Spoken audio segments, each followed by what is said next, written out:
Well, hello, Nevada. Man, what a great turnout on a beautiful day. Congressman Abednego, State Chairman Mike McDonald, all of you have been with us every step of the way. It is great to be back in the Silver State. And we're just 5 days away from another great victory all across Nevada and all across America. You know, 4 years ago, all of you believed we could be strong again. You believed we could be prosperous again. You said yes to President Donald Trump in 2016. And I know that Nevada's gonna say yes to 4 more years of President Donald Trump in 2020. And the road to victory goes right through Nevada. Come November the 3rd, we're going to show them that Nevada is Trump country. But thank you all for coming out today. It really is a joy to be with all of you.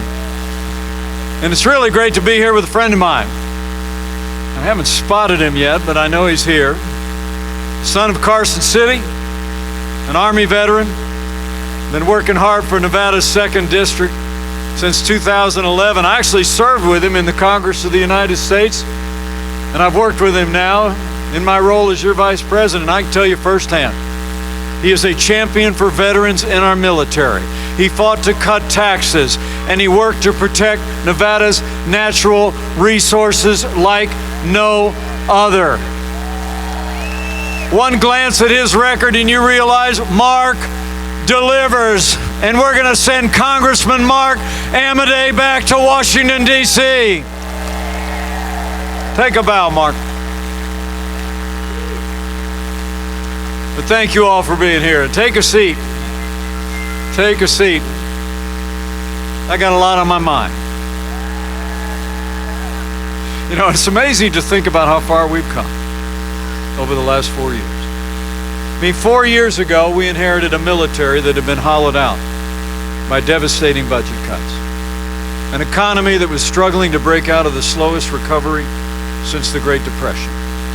Terrorism was on the rise around the world, and we saw a steady assault on our most cherished values. But in 3 short years, we rebuilt our military. We revived our economy. We secured our border, supported law enforcement, and stood for life and liberty and the Constitution of the United States.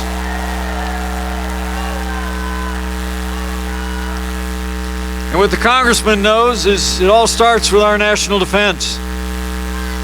And after years that saw deep budget cuts when Joe Biden was vice president, and we're hearing tell in the media yesterday that Democrats in Washington are already planning deep budget cuts in our defense to pay for their massive domestic spending.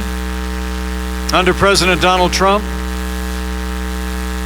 we're finally giving our soldiers, sailors, airmen, Marines, and Coast Guard the resources and the support they deserve.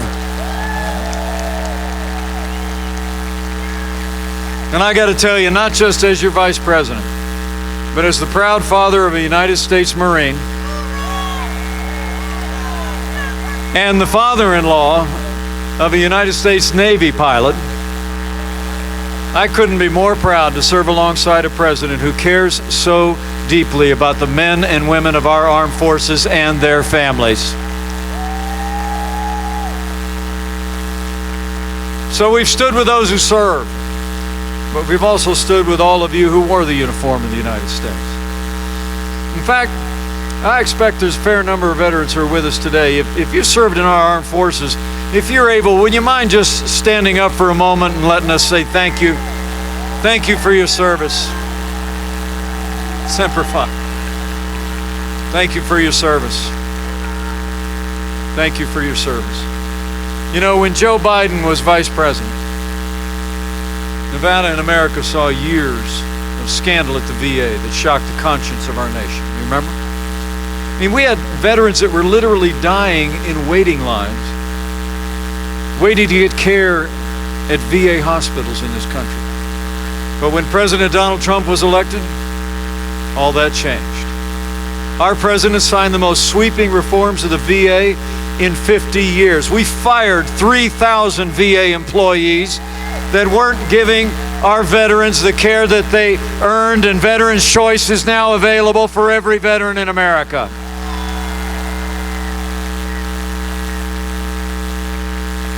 So we've stood for our national defense, stood for those who defended our nation in days gone by. And on this economy, in our first 3 years, after Joe Biden spent 8 years trying to tax and spend and bail our way back to a growing economy, President Donald Trump presided over the greatest economy in the history of this country, and he's doing it again.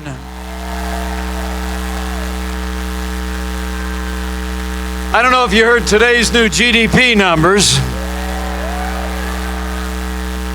This morning we learned the American economy grew by more than 33% during the third quarter, shattering any previous record. The great American comeback is on.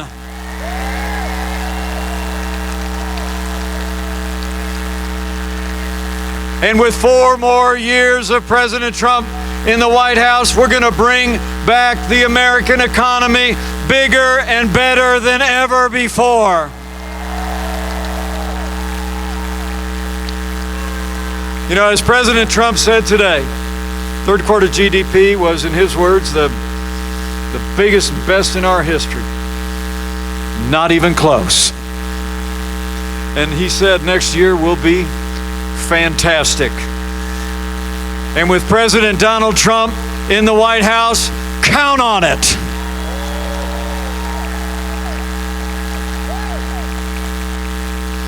I mean, our great American comeback is a testament to the character and the resilience and the strength of the American people. And it's a tribute to a president whose leadership created the greatest economy the world has ever seen. But now, in the midst of a global pandemic, Joe Biden actually wants to raise taxes by $4 trillion.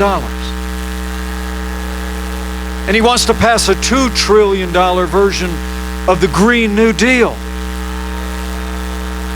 which would crush our economy and our businesses under an avalanche of regulation and stifle American energy. But under President Trump, with the strong support of your congressman, we cut taxes across the board for working families. We rolled back more federal red tape than any administration in history. We fought for free and fair trade, unleashed American energy, and in 3 short years, businesses in this country created 7 million good-paying jobs, including 100,000 jobs right here in the Silver State.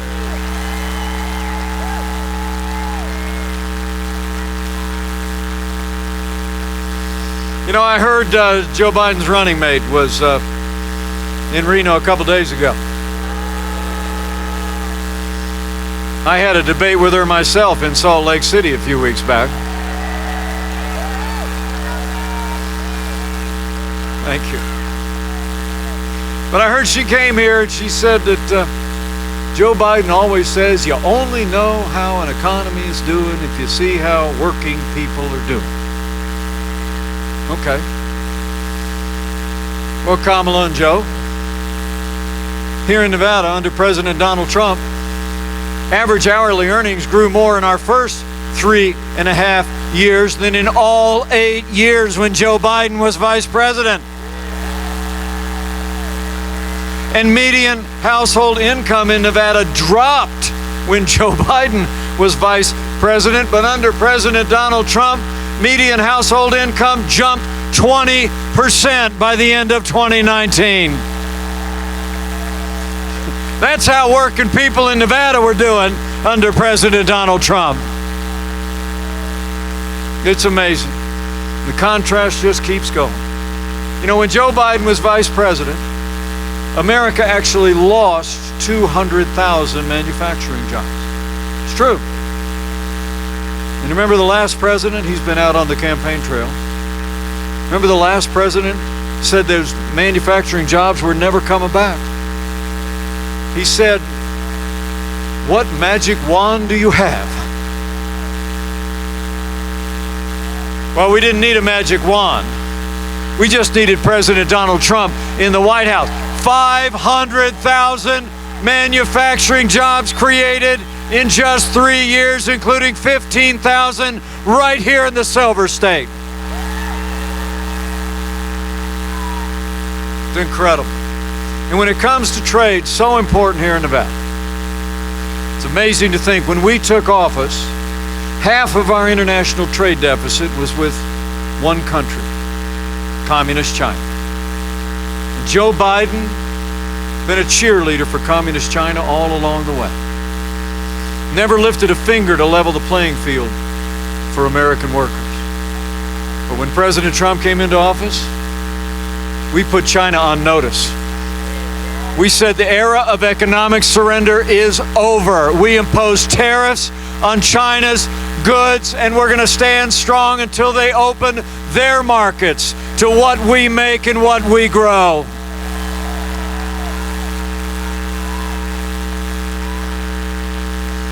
And closer to home, everybody remembers NAFTA, right? I mean, in the 25 years since NAFTA was signed, I can tell you out in the heartland where I grew up, we literally saw thousands of factories close and jobs move south of the border. It's amazing, 4 years ago, after President Trump and I were elected, but before we were inaugurated, I got word in the state of Indiana that a company that had been there for 75 years was closing their doors and going to Mexico. And all those years, you remember, Democrats always loved to complain about NAFTA, right? But Joe Biden and the Democrats never lifted a finger to fix what was wrong with it. But when the man who wrote The Art of the Deal got in the White House, Nevada and America got a way better deal. NAFTA is gone, and the USMCA is here to stay. It's a huge win for Nevada and a huge win for America. But men and women, you all deserve to know, Joe Biden's running mate, Kamala Harris, was one of only 10 senators to vote against the USMCA. It's no surprise she was rated as the most liberal member of the United States Senate a year ago. She voted against the USMCA because she said it didn't go far enough on climate change. Kamala Harris put her radical environmental agenda ahead of Nevada jobs and Nevada workers. And when it comes to trade, I promise you, President Trump will always put Nevada and America first.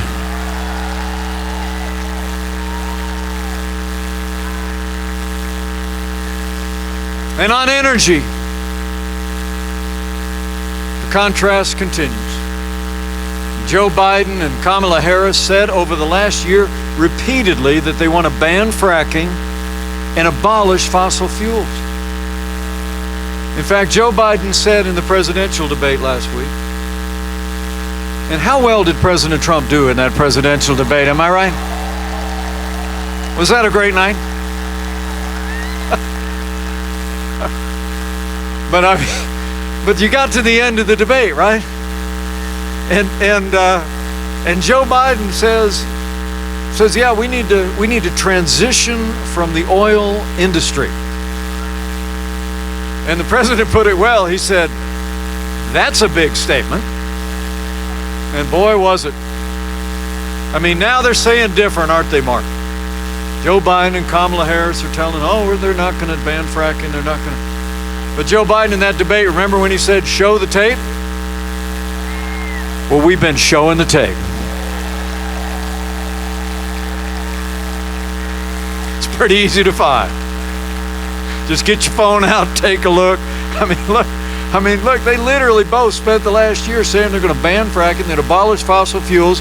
where President Donald Trump has been a champion for American energy. And here in the home of the legendary Hoover Dam, I'm proud to report we're now a net exporter of energy for the first time in 70 years. America is energy independent.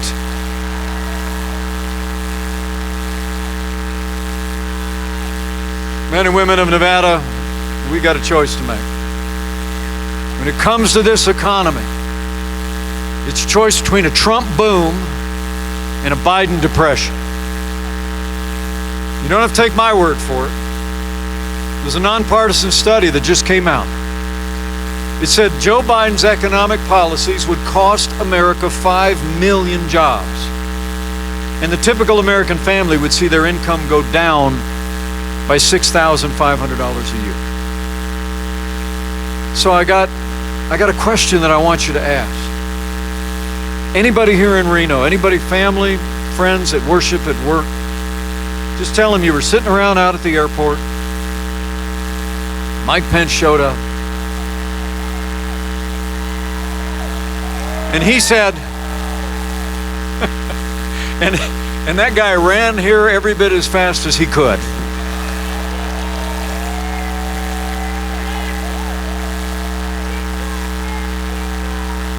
That was fourth gear for me. That's all I got. But I want you to ask them a question. If somebody's undecided, they're going into November 3rd in a sense, I'm still looking, still thinking, just say, I told you to tell them. Ask them.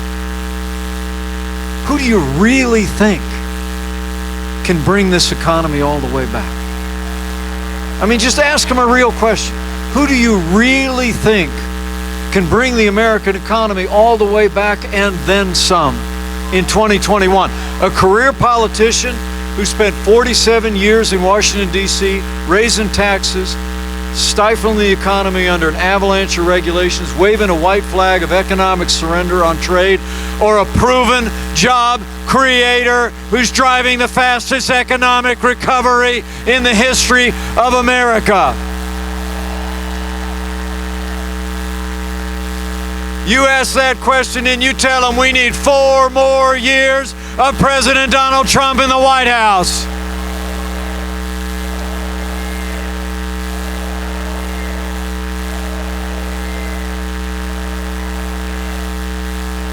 So it's about our security. It's about prosperity of our economy. But we know the foundation of our prosperity is the rule of law.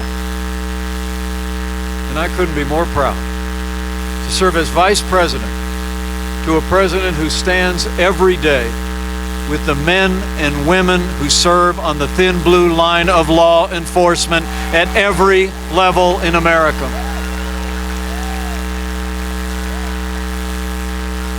President Trump and I know that the men and women that put on the uniform of law enforcement are some of the best people in this country, and they deserve the respect of every American every single day. Would you mind getting on your feet and just showing these law enforcement officers how much we appreciate what they and their families do? Thank you, man.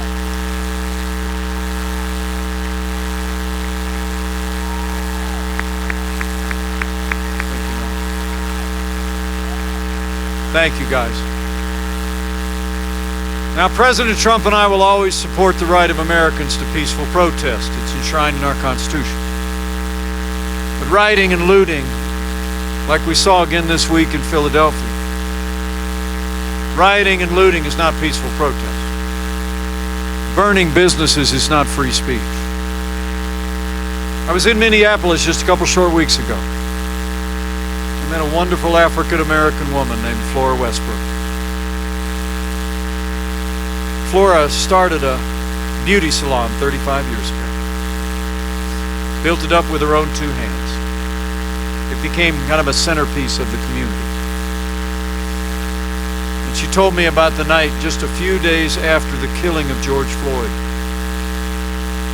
when she watched as the rioters came closer and closer to that little business that she built until they burned her to the ground. I'll never forget standing shoulder to shoulder with Flora, looking down into what remained of her little salon. You know, and for months, all summer long when that was going on, all Joe Biden ever talked about was peaceful protesters, remember? Ignoring what was going on, the violence in streets across America. People were literally watching their communities burn. The truth is, Joe Biden would double down on the policies that have led to violence in our cities. When you start to back away from support for those who protect and serve, you only embolden those who would do harm to our families and our communities. Now, Joe Biden justifies it all by saying frequently that he believes America is systemically racist. And he and his running mate believe that police officers in this country have a, quote, implicit bias against minorities. When he was asked if he'd support cutting funding to law enforcement, Joe Biden replied, yes, absolutely. But I'll make you a promise. With 4 more years of President Donald Trump, we are not going to defund the police, not now, not ever. We're going to back the blue, and we're going to back the blue for 4 more years.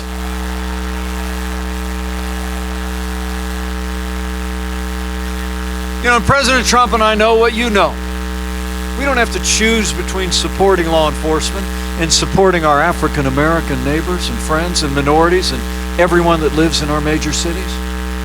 We've done both for the last 4 years, and we'll keep doing both for 4 more years. Our record is, under this president, we funded 4,000 additional police officers through the COPS program. When violence broke out in our cities, we launched Operation Legend, named after a 4-year-old boy that was literally gunned down in his home while he slept. And we've taken 3,000 violent offenders off the streets of our cities this summer alone. And at the same time, in those first 3 years, we saw the lowest unemployment ever recorded for African Americans, the highest funding ever for historically black colleges and universities. We passed criminal justice reform. We fought for school choice, and we founded 8,000 opportunity zones in cities across the country.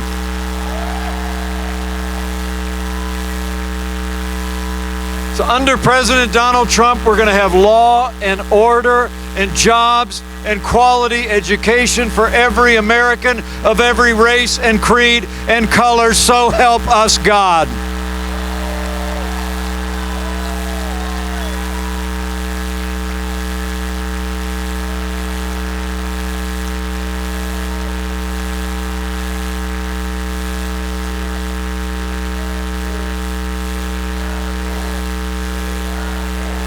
Love you too. And let me say, when it comes to the rule of law,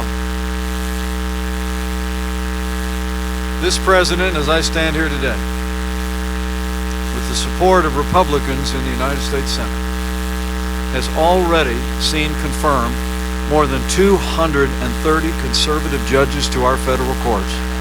And they are all men and women who will uphold the God-given liberties enshrined in our Constitution, like the freedom of speech, the freedom of religion, and the Second Amendment right to keep and bear arms.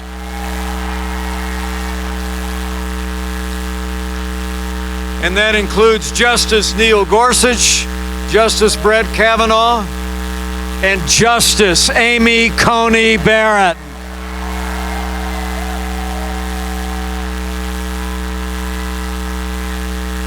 How great is she? Am I right? And I'm not saying that just because she's from Indiana. But we're awful proud of her. She's going to make the nation proud, I promise you. Brilliant, principled jurist who will serve for generations to come. And it's so important, because this is really about our liberties. Our judiciary is the vanguard of the liberties that are enshrined in our founding documents and in the hearts of the American people.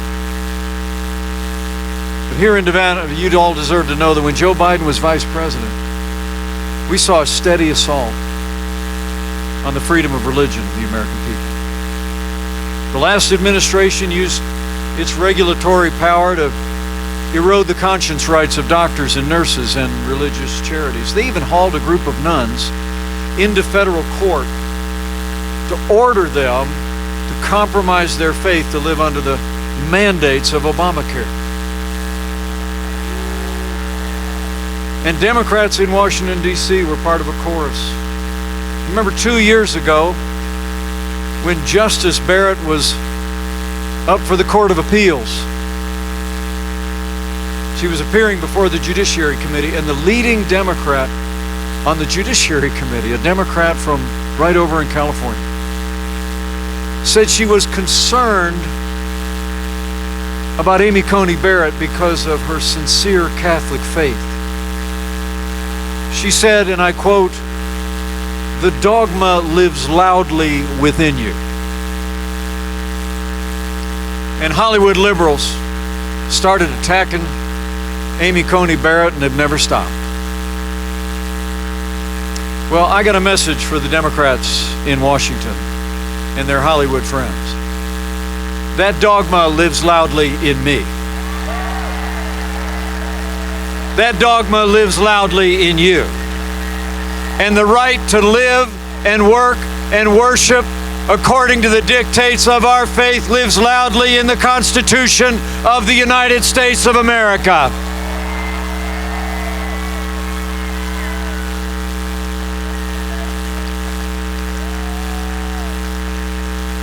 They call the freedom of religion our first freedom.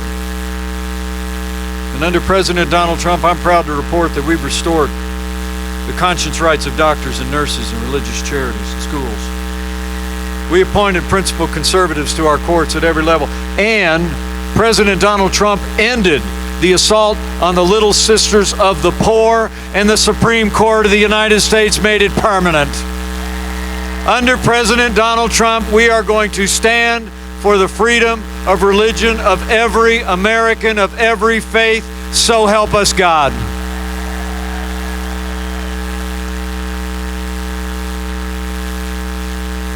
And finally, where Joe Biden and Kamala Harris actually support taxpayer funding of abortion all the way up to the moment of birth, and are calling for record increases in funding for abortion at home and abroad, I couldn't be more proud to serve alongside a president who stands without apology for the sanctity of human life.